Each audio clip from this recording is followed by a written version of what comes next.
여러분, 요한복음 11장에 보게 되면 죽어서 나흘이 된 라사로 얘기가 나오죠.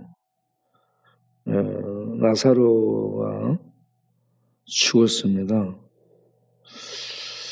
그런데 요한복음 전체에서 왜 라사로 죽음을 이렇게 얘기를 하는가 하는 걸 생각해 보면,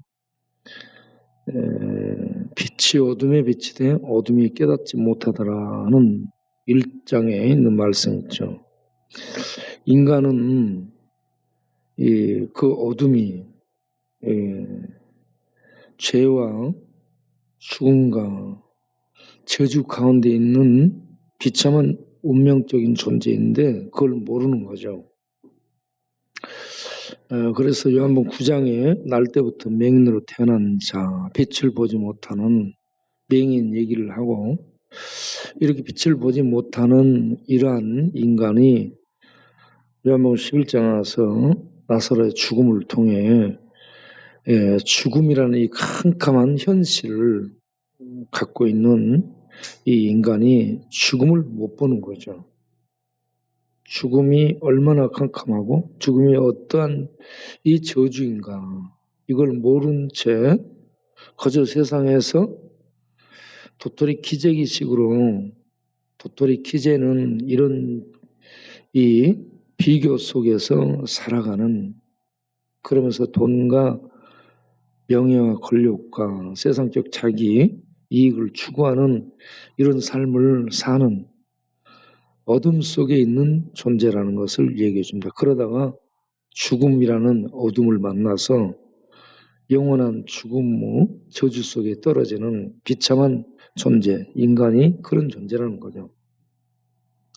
그래서 이렇게 우리는 어둠 속에 태어나 죽음의 어둠을 당하는, 그리고 영원한 죽음의 저주 속에 던져지는 이런 비참한 존재인데, 이걸 모른 채 사는 이 자체가 어둠이죠.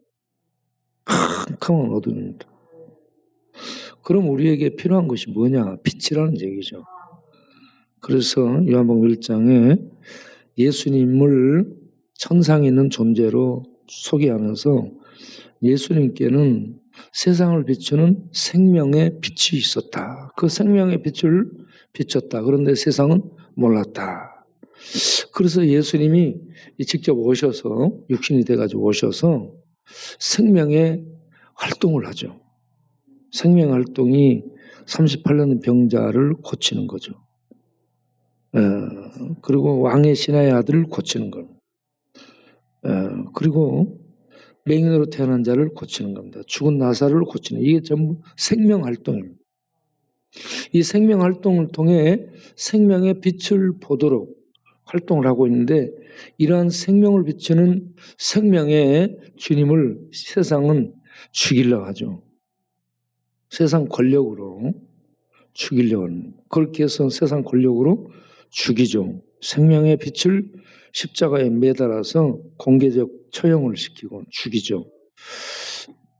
그런데 이 빛이 꺼지는 것이 아니라 죽었다가 죽음 속에서 다시 생명의 불을 밝히고 살아나는 거예요. 이게 부활이죠. 나사로를 살리는 것은 예수님은 생명의 빛이고 죽어도 다시 사는 생명 자체임을 말씀해 주시고, 그리고 그걸 실제적으로 입증해 주신 그러한 내용들입니다. 이렇게 예수님은 이 죽음의 어둠 속에 던져지는 비참한 인간에게 참 생명의 빛이라는 거죠. 그래서 요한복음 11장 25절 26절에 나는 부활이고 생명이다. 누가 이렇게 얘기하는 존재가 있습니까? 나는 부활 생명이다. 죽어도 다시 사는 부활 생명이다. 영원한 생명이다. 불사의 생명이다.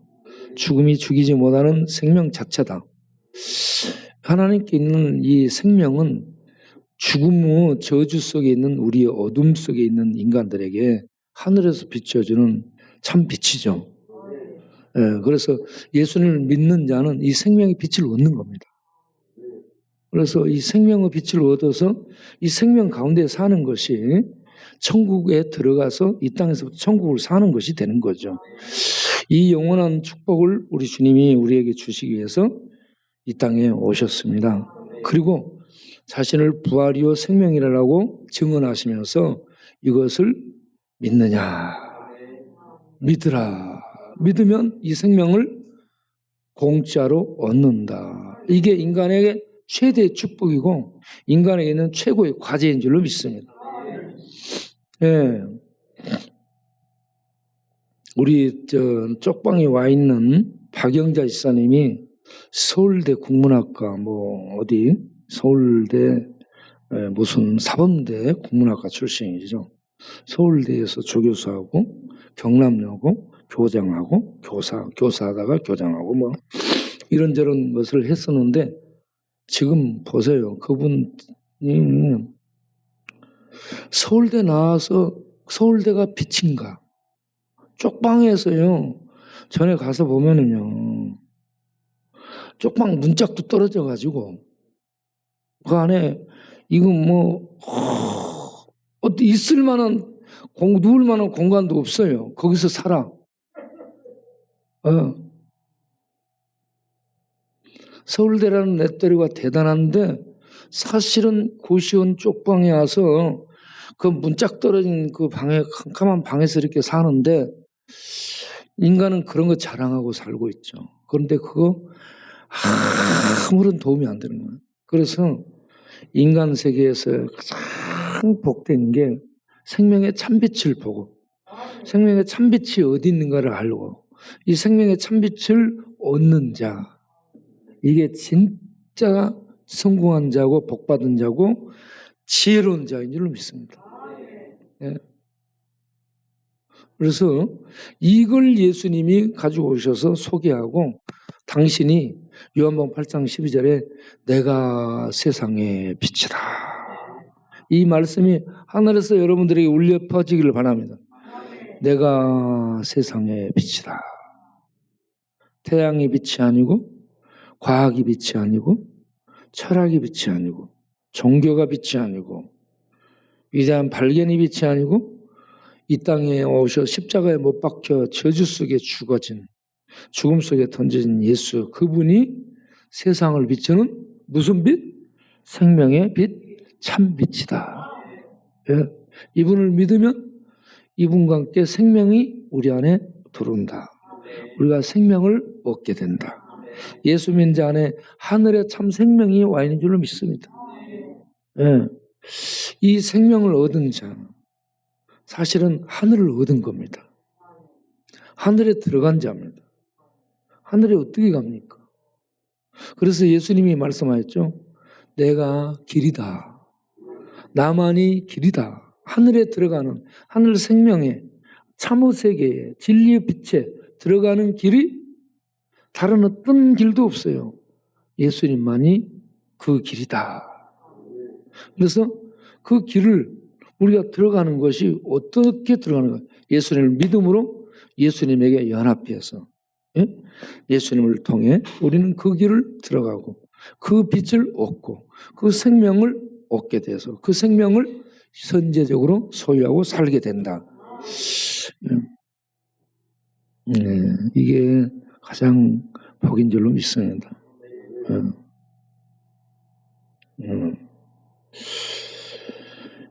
이 생명을 얻은 자가 할 일이 있는데 그 일이 뭐냐?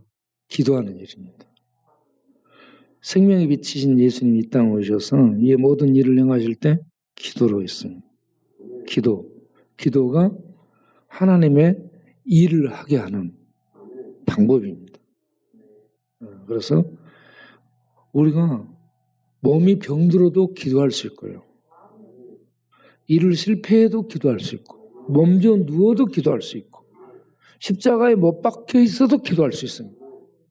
기도는 언제든지 할 수 있는 거예요. 그래서 예수님이 이 기도로서 하나님이 일을 하는데 이 기도가 정말 이 중요하고 언제든지 기도할 수 있다는 거 이걸 말씀하셨습니다. 여러분, 힘들 때, 어려울 때 우리 다 같이 기도할 수 있기를 바랍니다. 오늘 집을 나서기